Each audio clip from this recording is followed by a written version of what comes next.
Okay. Let's discuss about transcriptional vectors and plasmid vectors for expression in prokaryotes. In the previous class, as I mentioned, we discussed about the plasmid vectors. To several different types of examples we discussed, their properties and how they are useful in uh, cloning prokaryotes.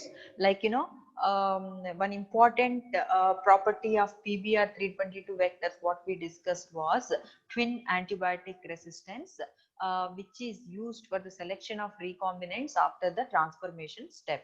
Similarly, we also looked at the properties of PUC series vectors, PUC series vectors, 18, 19, several examples are there. There, the property that has been engineered into these vectors in order to enable the selection of recombinants is blue-white screening. In both the cases, the fundamental principle is insertional inactivation of the gene. In case of twin antibiotic resistance, one of the antibiotics coding sequence is insertionally inactivated. So when you go for replica plating, the second plate what you use will include both the antibiotics, ampicillin and also tetracycline. Since the recombinant plasmids do not have the intact coding sequence for tetracycline, it will not be able to express the protein that confers resistance to tetracycline. In that case, the second plate during the replica plating step enables the growth of only the cells containing the religated plasmid, because only the religated plasmid has the intact tetracycline gene. But you are interested in picking up the recombinant plasmids. You can mark the position of these recombinant plasmids in the master plate or the original plate from which the uh, cells had been transferred on to the second plate containing both the antibiotics. So from the first plate is called master plate. From the first plate or master plate, you can pick up the cells containing the recombinant plasmid and you can do further analysis. Similarly, in case of PUC series vectors, the property which enables the selection of these recombinants is blue-white screening. Here also the principle is insertional inactivation. But here the gene what used was LAC-Z gene. LAC-Z gene is the one that encodes for the enzyme beta galactosidase, and it can be induced by IPTG.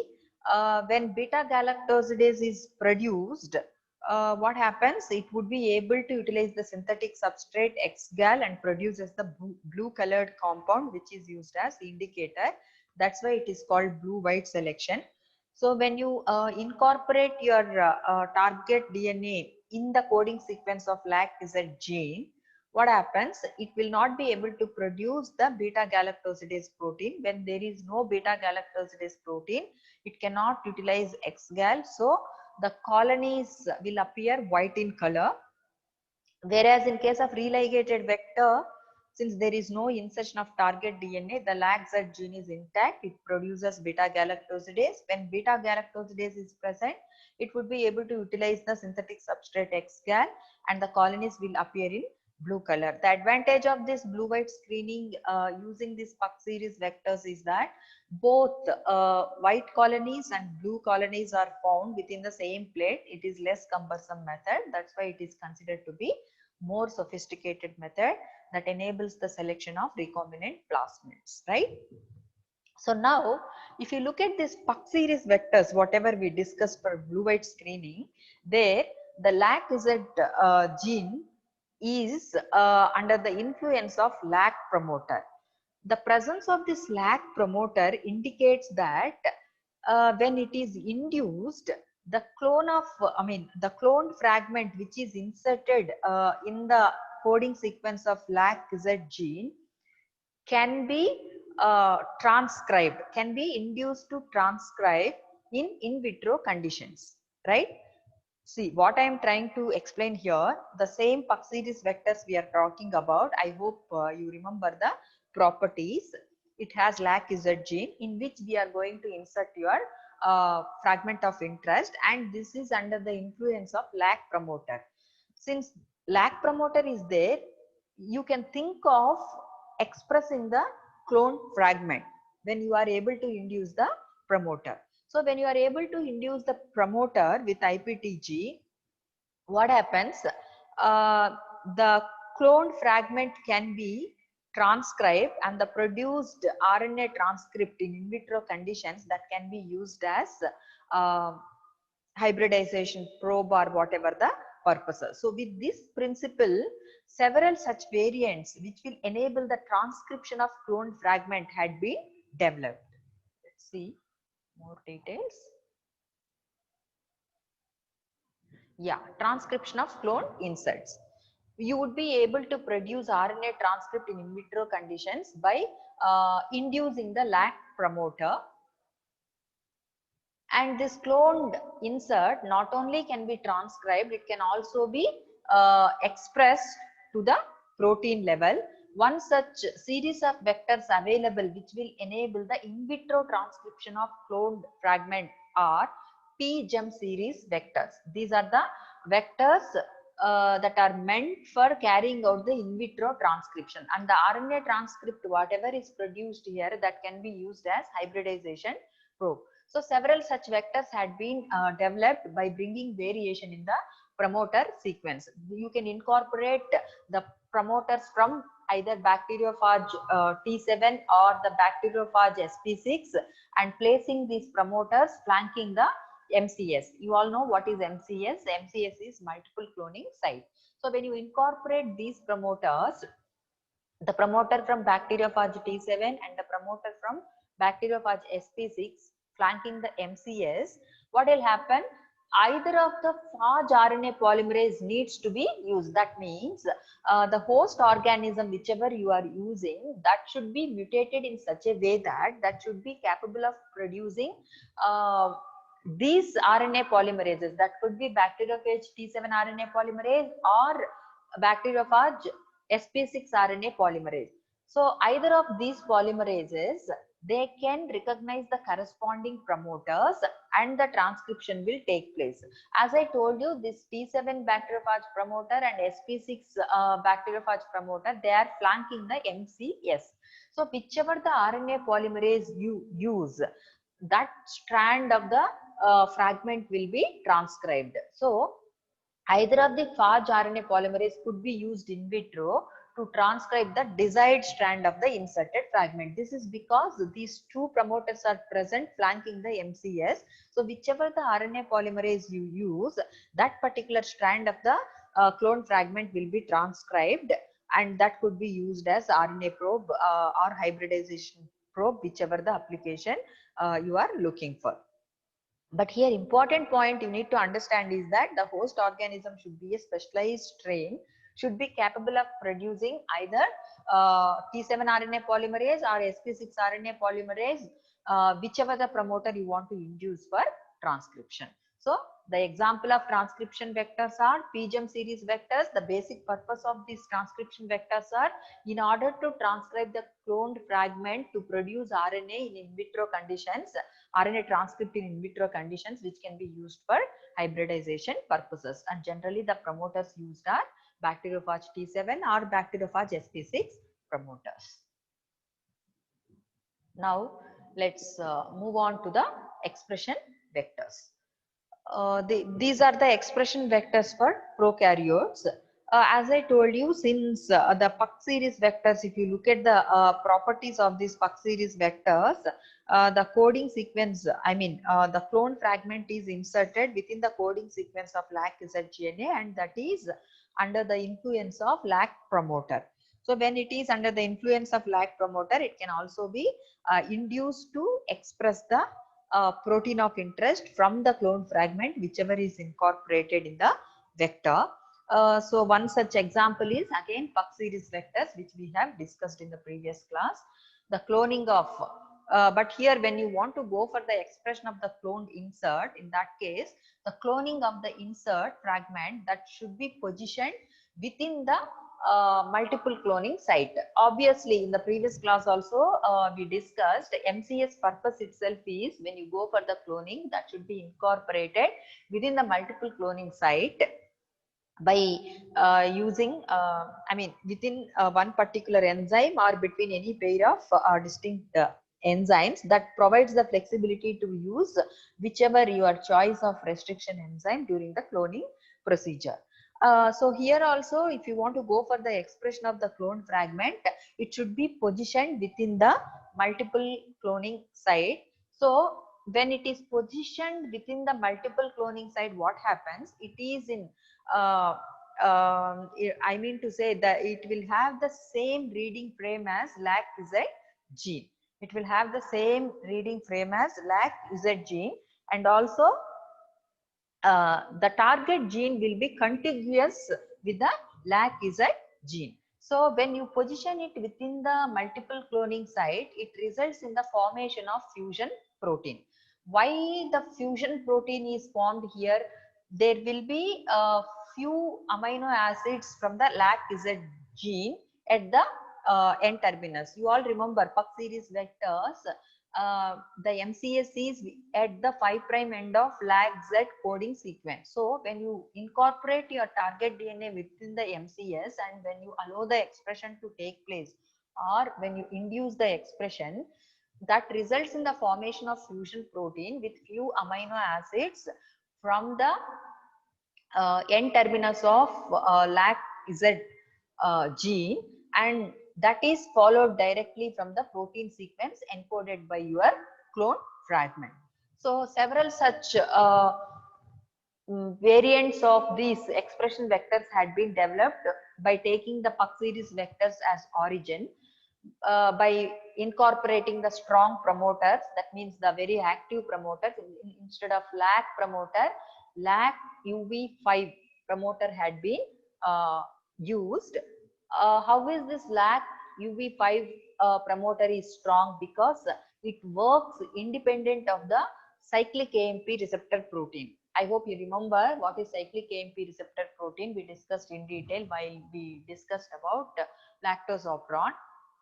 LAC will have the dependence of this cyclic AMP receptor protein, but this variant, when you develop the promoter as LAC UV5 promoter, it works independent of the cyclic AMP receptor protein. Similarly, you can also have lambda PL promoter in place of LAC promoter, or you can have FAJ T7 promoter. These are all the different variants of the Puck series vectors that had been developed in order to increase the strength of the promoter so that the expression would be more efficient. So some vectors whichever designed, they are designed to encode some histidine tag at the N terminus end. So when vectors are designed for this expression, they are designed in such a way that the N terminus of the encoded protein will have a series of histidine residues. Why this series of histidine residues are incorporated at the N terminus? In order to facilitate the purification of this encoded protein by techniques like chromatography. So here in this example, if the encoded protein is provided with histidine tag at N terminus, what happens? It will have a very strong affinity for the chromatography column containing the nickel ions. So that inclusion of N terminus tags are to use, to ease the purification step in the later stages. So once you express the protein by this cloning procedure, obviously you need to purify it and do the further analysis. So during the cloning or expression itself, if you incorporate the properties that enable the purification of protein, the further processes or the steps will be easier. I hope you are able to follow. I am talking about the expression vectors which will enable the expression of cloned fragment. If you take the Puck series vectors, there the clone fragment needs to be positioned within the multiple cloning site. When you position the cloned fragment within multiple cloning site, it will be in contiguous with the LAC-Z coding sequence, and also it will be in the same reading frame as the LAC-Z sequence. That would result in the formation of fusion protein. That means few amino acids will be from the N terminus of the LAC-Z gene, and such several variants of these Puck series vectors had been devised in order to enable the expression of clone fragment. Such variants are by producing the promoter, lac UV5 promoter. This works independent of the cyclic AMP receptor protein. Similarly, the other variants are lambda PL promoter or the FAJ T7 promoter. And few vectors, this additional point I forgot to mention, few vectors they rely on the cloned fragment for the presence of ribosome binding site and also initiation codon, whereas some vectors they incorporate these sequences, and few vectors are designed to encode the certain tags which will enable the purification of the protein. One such example is including the histidine tag at the N terminus. When this histidine tag is present, it will have very strong affinity to bind to the chromatography column containing the nickel ions. So based on this strong affinity towards these nickel ions, we would be able to easily purify these proteins. And few vectors are also designed to remove the fused N terminus by specific cleavage with a protease enzyme. Even such properties also can be incorporated in these expression vectors. So let's look at one specific example of this expression vector that can be used in prokaryotes so that it will be clearer to you. So look at this simple expression vector, T7 expression vector. It can be used for overexpression of proteins in prokaryotes like your E. coli. This is a plasmid which is designed for expression of gene using T7 system. So what are all the properties that are present in this T7 expression vector?